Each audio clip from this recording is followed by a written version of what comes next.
Basically, January the 3rd, 20 days before I go on holiday, I tweet, "Are you free this week for a gossip/prep before I go destroy America?" Ended the tweet with a kiss, as threatening as that is.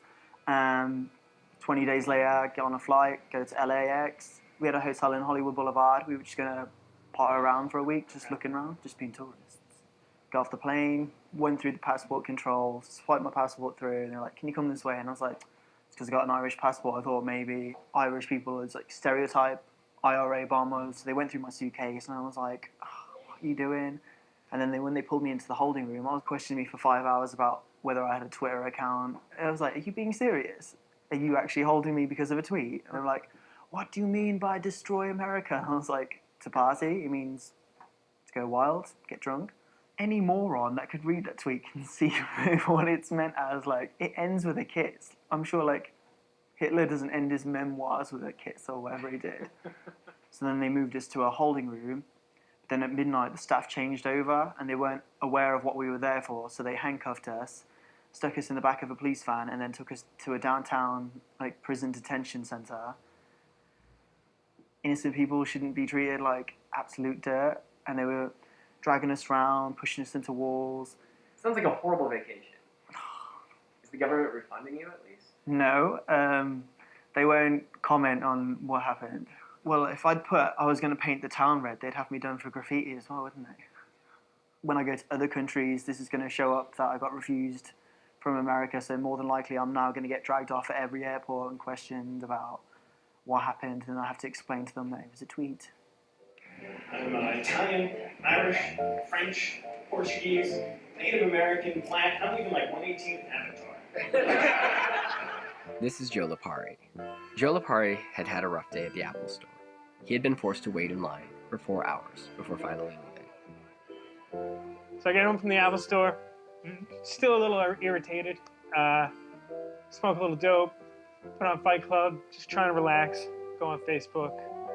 And this button-down Oxford cloth psycho might just snap and then stalk from office to office with an armored gas-powered semi-automatic weapon. And I said the same thing, but except the Apple's. Jumping round after round. And, basically word for word, except for where. Hanging out on Facebook, getting ready to go to yoga class, and there's a shave and a haircut. 2 bits, knock on my door. So I was like, hey, maybe somebody's here to watch Fight Club with me?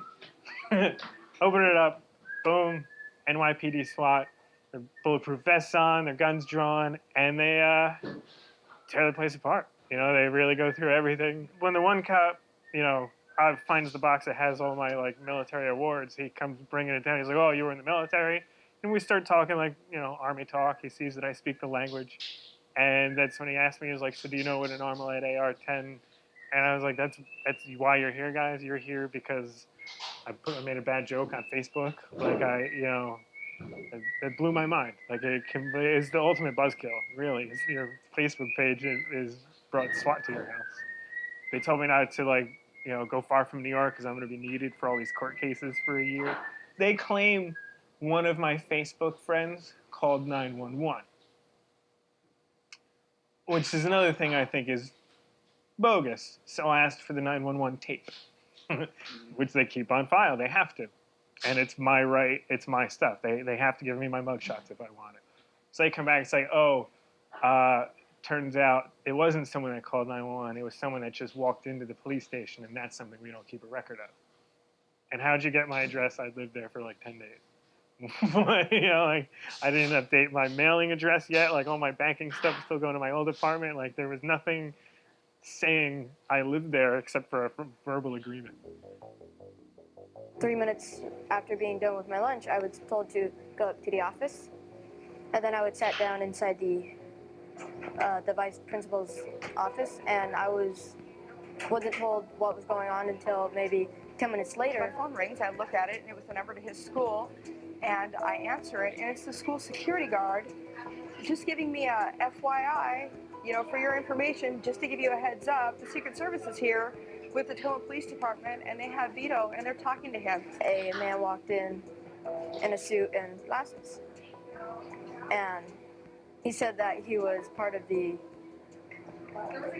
Secret Service, and he told me it was because of a post that I made, and it indicated as a threat towards the president. Yes, a 7th grade boy was visited by our FBI because of a red flag that came up in their spy system.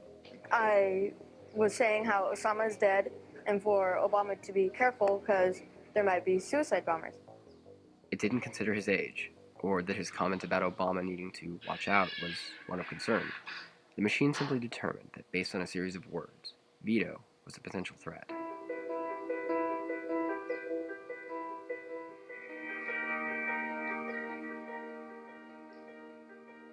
Pre-crime, their belief, there's potential breach of the peace.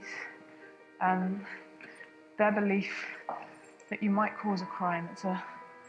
There's pre-crime arrest and minority reports.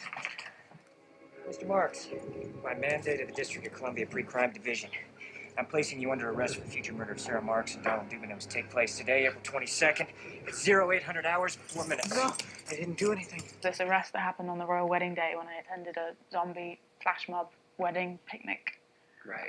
And myself and 4 other zombies were arrested preemptively for potential breach of the peace. Even if you dress up as a zombie, it seems to me that the crime isn't really committed until you eat some brains. Yeah. To be fair, we did have some brain cake. Oh. So there's that. How did they know that you were going to be dressing up as a zombie this day? There could have been emails or anything. It could have been, like, it's hard to know. Yeah. I think that's the toughest That's the scary right? thing, yeah. The indication that they were monitoring private social networks came in the way they were reacting to certain things and asking about certain things. So they were asking about maggots and asking about climbing gear, which they must have heard about through some exchanges on the internet, neither of which was true. Nobody had maggots or climbing gear.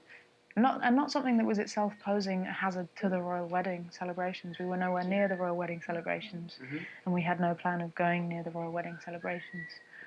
Anything that wasn't part of the official, ostentatious, joyous, expensive celebrations of this wedding of 2 strangers was prevented from happening.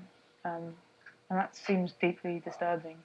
You can see that surveillance measures are being used to silence protests before they even happen. This was, of course, the royal wedding. We'd all helped pay for the royal wedding. It was it wasn't just a private wedding. You're arresting a professor of anthropology that runs a street theatre group. One of keys. We couldn't believe this was happening. It was just, we were so obviously a street theatre troupe. Some of us had actually got the costume on, So we were locked away in Lewisham Police Station for 25 hours. Once the whole wedding was safely over, we were let out. For the first time, as far as I'm aware in this country, a number of us, something like 50 of us, were arrested and in most cases incarcerated for thinking about protest, for thinking about, in this case, some street theatre.